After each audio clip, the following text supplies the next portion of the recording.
Hi everyone, my name is Ankit. I'm a PhD research scholar in IIT Palakkad in Department of Data Science. So today I'll be presenting our work, efficient 3D graph kernel for molecular property prediction.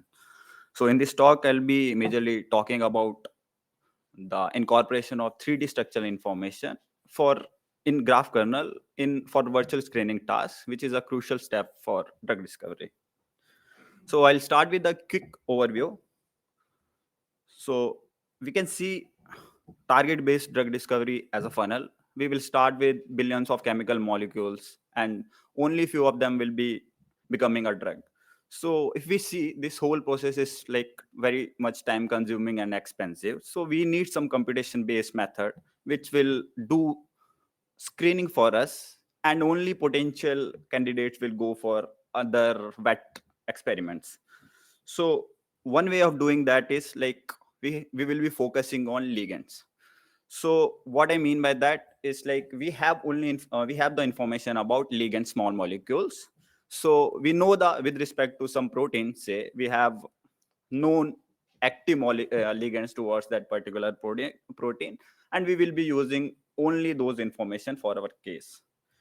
So what is the basic aim here? So what is the basic idea? So idea is like structurally similar ligands tends to poses similar activity towards the target.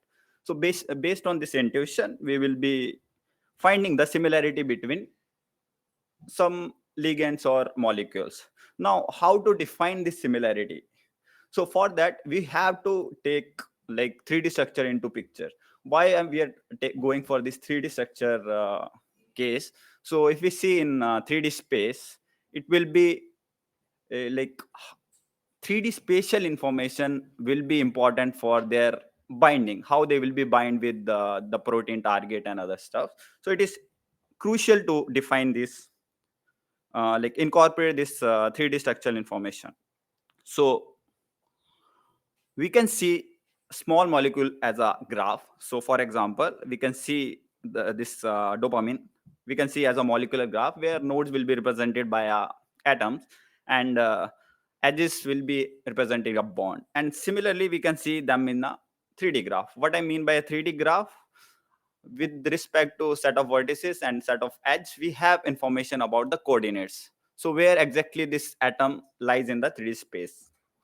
So now in machine learning, this problem can be seen as a graph classification problem where input is a 3D molecular graph, and we will be predicting whether this will be like what is the activity of that molecule towards certain target. Now, what are the traditional methods which has been used? So there are graph kernels and graph neural networks which are used for such tasks.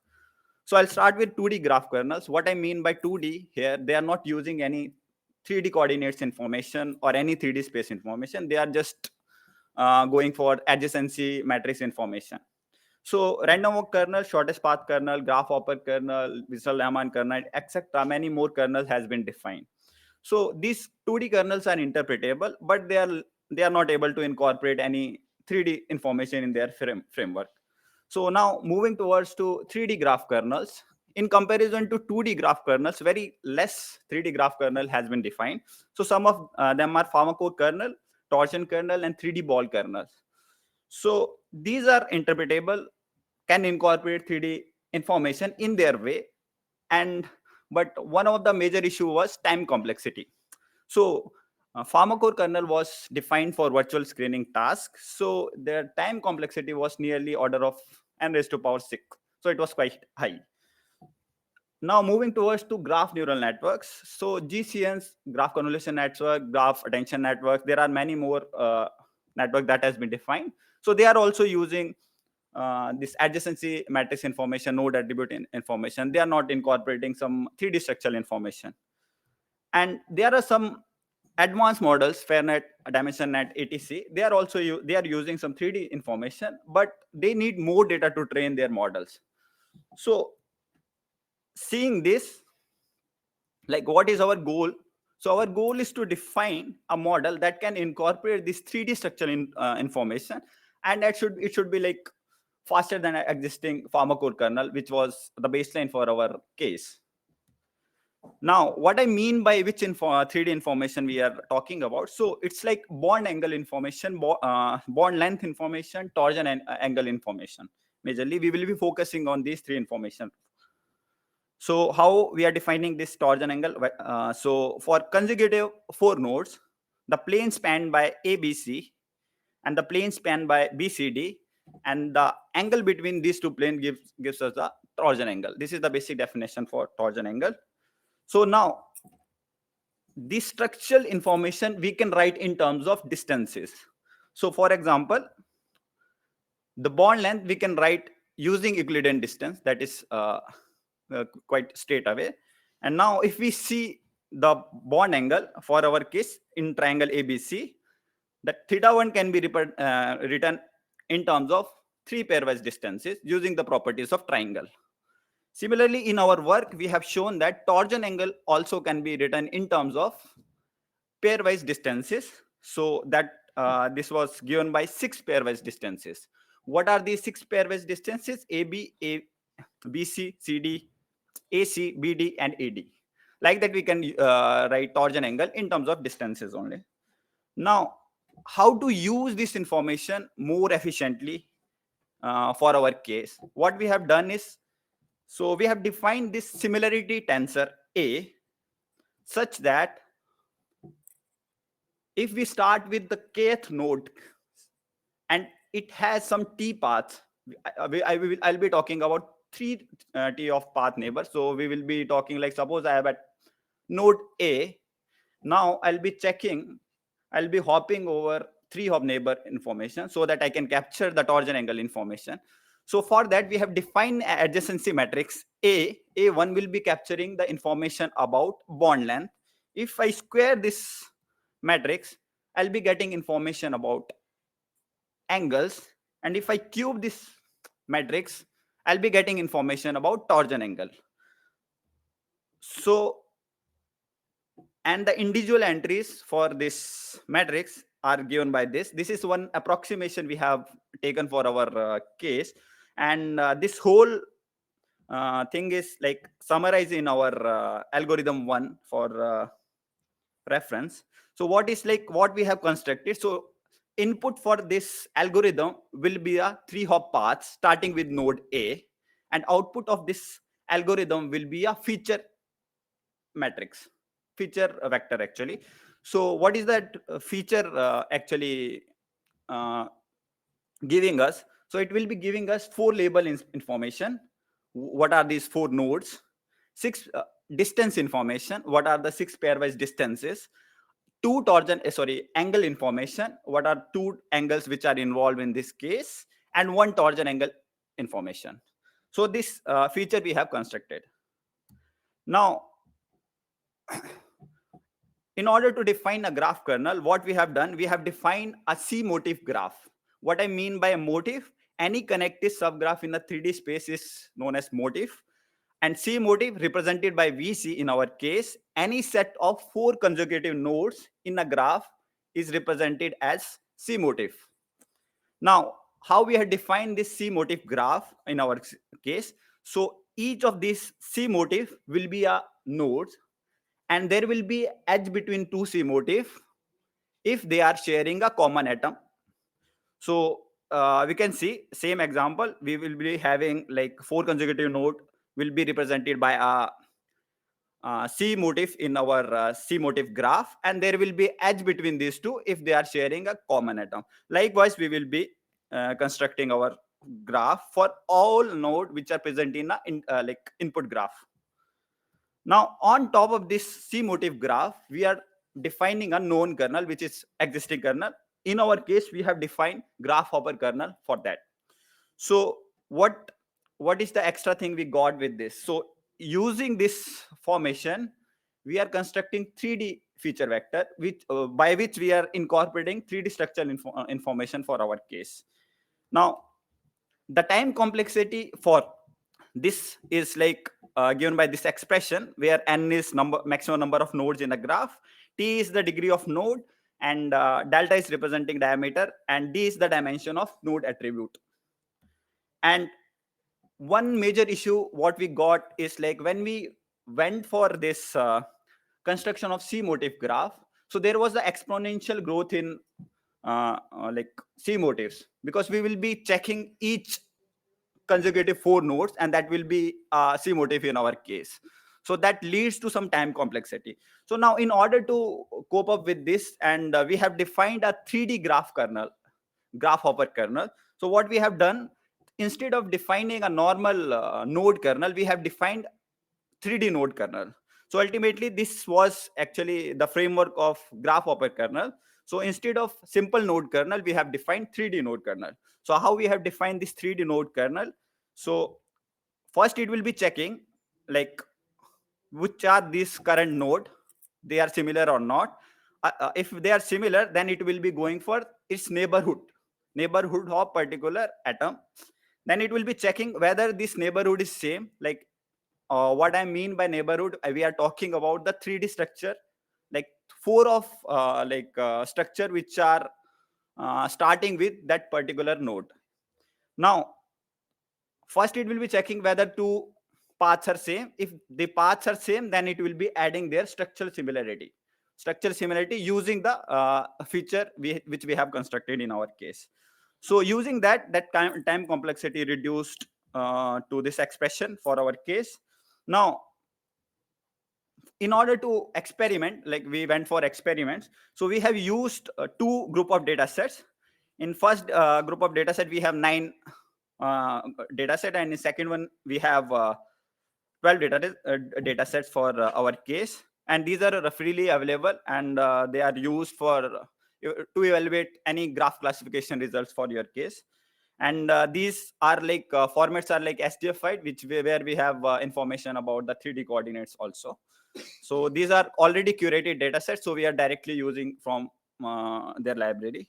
So these are the results which we got.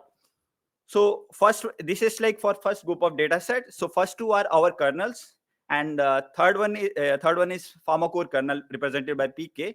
Next 4 are 2D graph kernels, and for deep learning framework we have taken GCN. And there is one difference between GCN and GCN attribute. We have given additional information to this GCN attribute for this case. And the blue one is representing the best accuracy, and the cyan color is representing the second best accuracy. And the similar results we can see. Oh, and one more thing, greater than 2 days is representing we couldn't run like within 2 days this pharmacore kernel. So for that, like it is written like we couldn't get all the results for the case.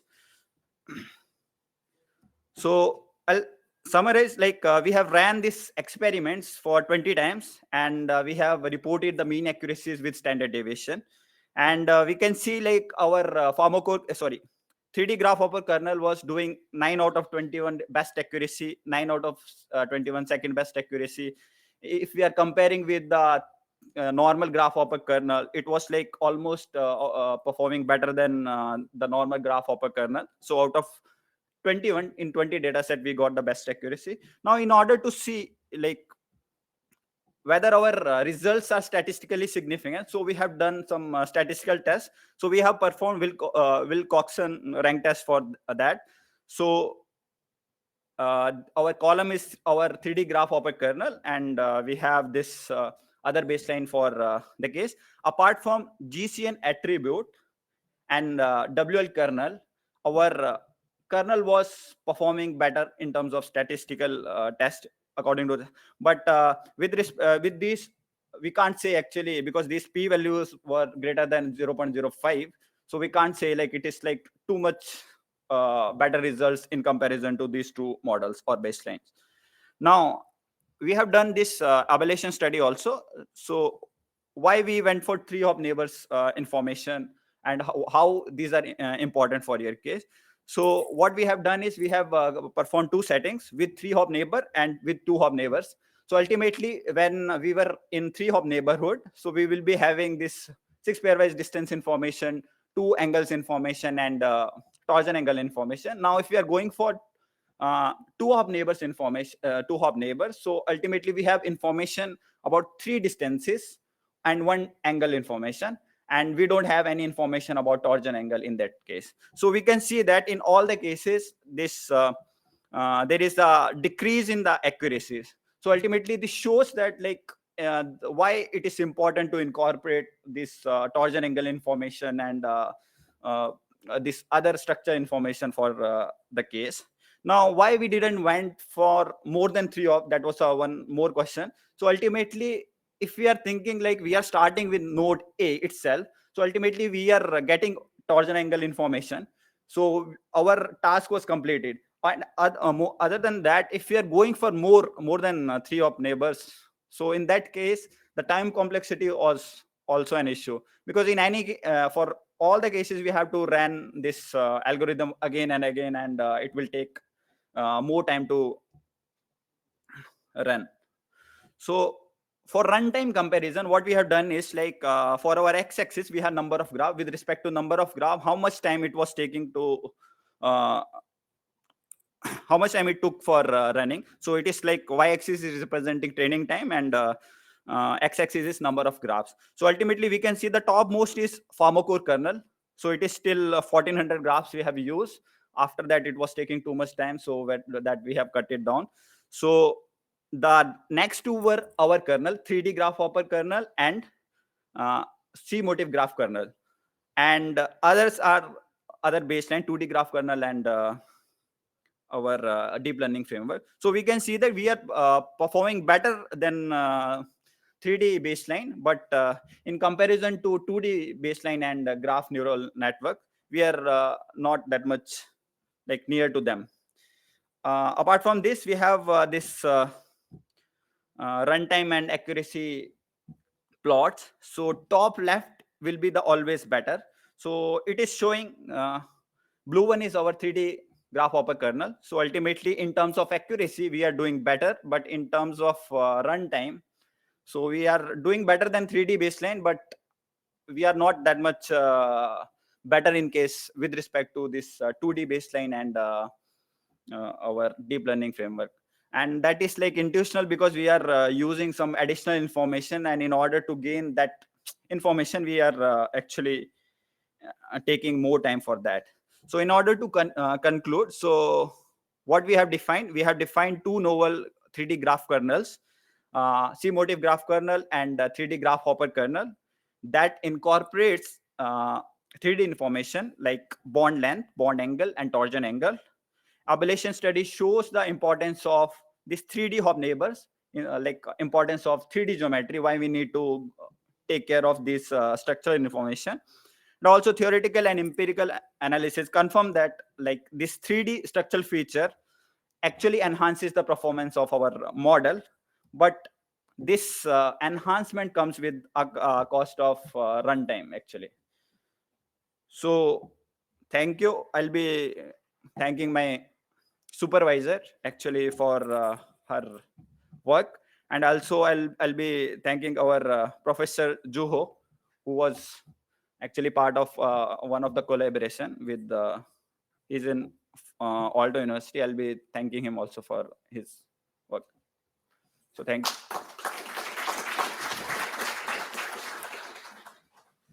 We have time for a couple of questions.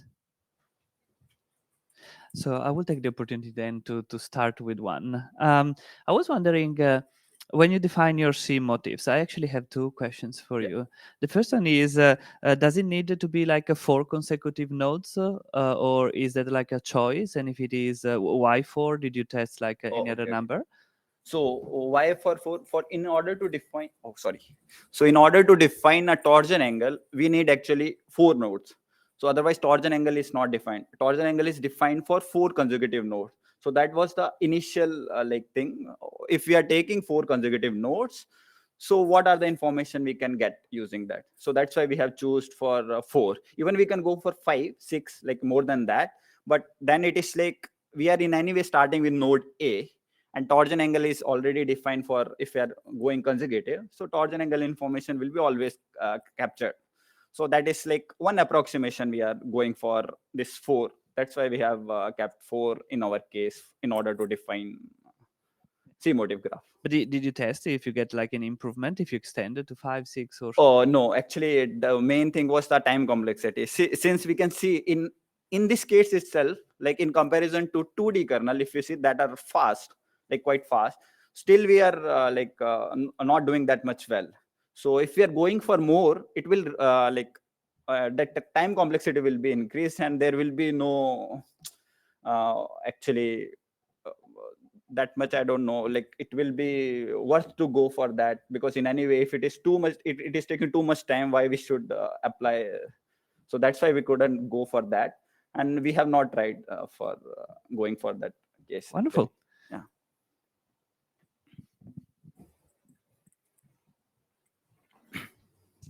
Yeah. We have constructed a similar system for protein structures, like 4 C alpha residue fragments with the same angle combinations and so on. What turns out there to be the case is that you get often combinations, the same combinations of angles, so like repetitive motifs, if you like. Okay. Have you ever looked at that? Whether you get in the molecules, you probably have 120 degrees, 60 degrees, similar bond lengths. Have you ever looked at whether they cluster? Okay, I got it. Like, is it like there are motifs which are similar? Yeah, exactly. I mean, in a ring, for example, you probably have the same Atoms. You have the same type of angle combinations, no? Yeah. So can you cluster all of what you see there? And so what we have done, we have simplified this and given them letters, and then we end up with 25 motifs, and then we express it as a string. Yeah. So then that simplifies everything. Yeah, I got your point actually. Yeah. So ultimately, like we can refine this graph in such a way, like only those motifs which are unique that will comes or similar. Yeah, similar. You probably find attractors. Yeah. Into which the different angle combinations fall, and then you have probably a limited set, and that simplifies your entire analysis downstream. Yeah, I got your. But actually, we have not seen. But I'll definitely see. Like, okay. Thank you for your suggestion. Okay. Actually, thank you. Yes.